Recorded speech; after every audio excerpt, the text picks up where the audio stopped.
I used to wait until I felt ready. Ready to start the workout, ready to open the laptop, ready to make the call I'd been putting off for a week.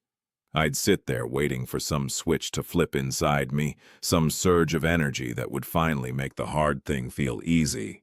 It never came. Sound familiar? You got something you know you should do. You keep telling yourself you'll start once you feel more motivated. And every day you check, and every day the feeling still isn't there.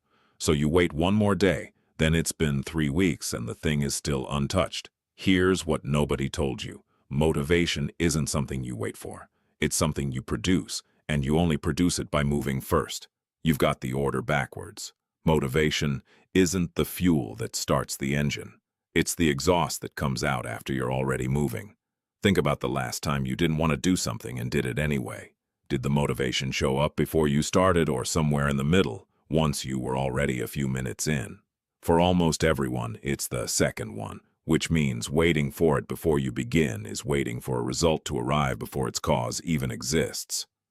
If that reframe just clicked for you, hit subscribe now because what's coming next is the 4-step system that makes it automatic. No motivation required. So if motivation isn't the starting point, what is?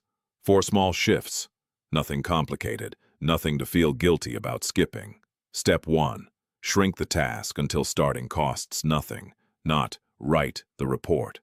Just open the document. Not go to the gym. Just put on your shoes. Make the first move so small that skipping it takes more effort than doing it. This isn't a trick to fool yourself.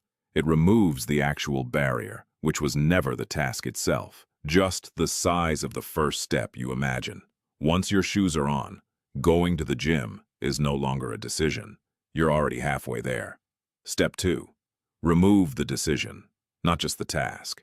Every time you have to decide whether to start, you spend willpower before you've even begun. So, decide once in advance in a calm moment and remove the decision entirely. Lay out your clothes the night before. Block the time on your calendar so the only question left is whether you'll honor a commitment you already made. A decision made once when you're calm is worth 10 decisions made when you're tired. Step 3. Track the action, not the outcome.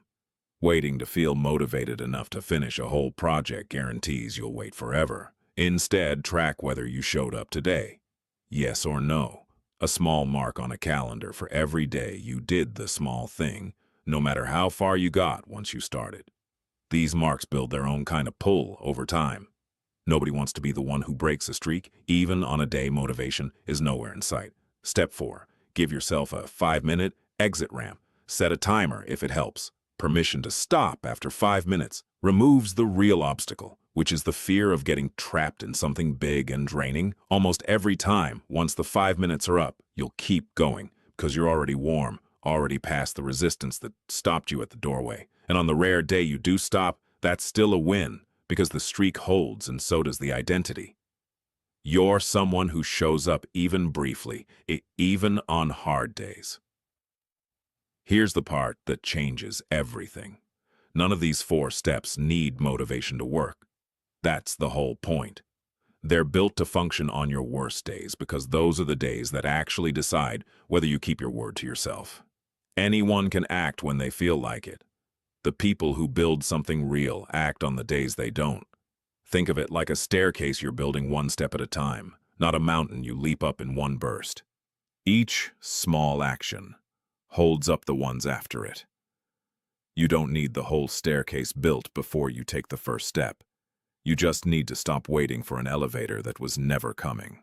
There's a version of you still checking for a feeling that arrives on its own schedule, if it arrives at all.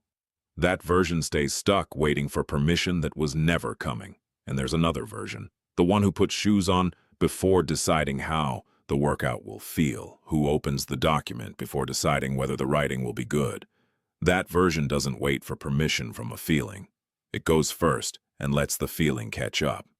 Every small deposit adds up the same way savings in a jar do, quietly, without needing a dramatic moment to justify itself. You don't need one big burst of motivation.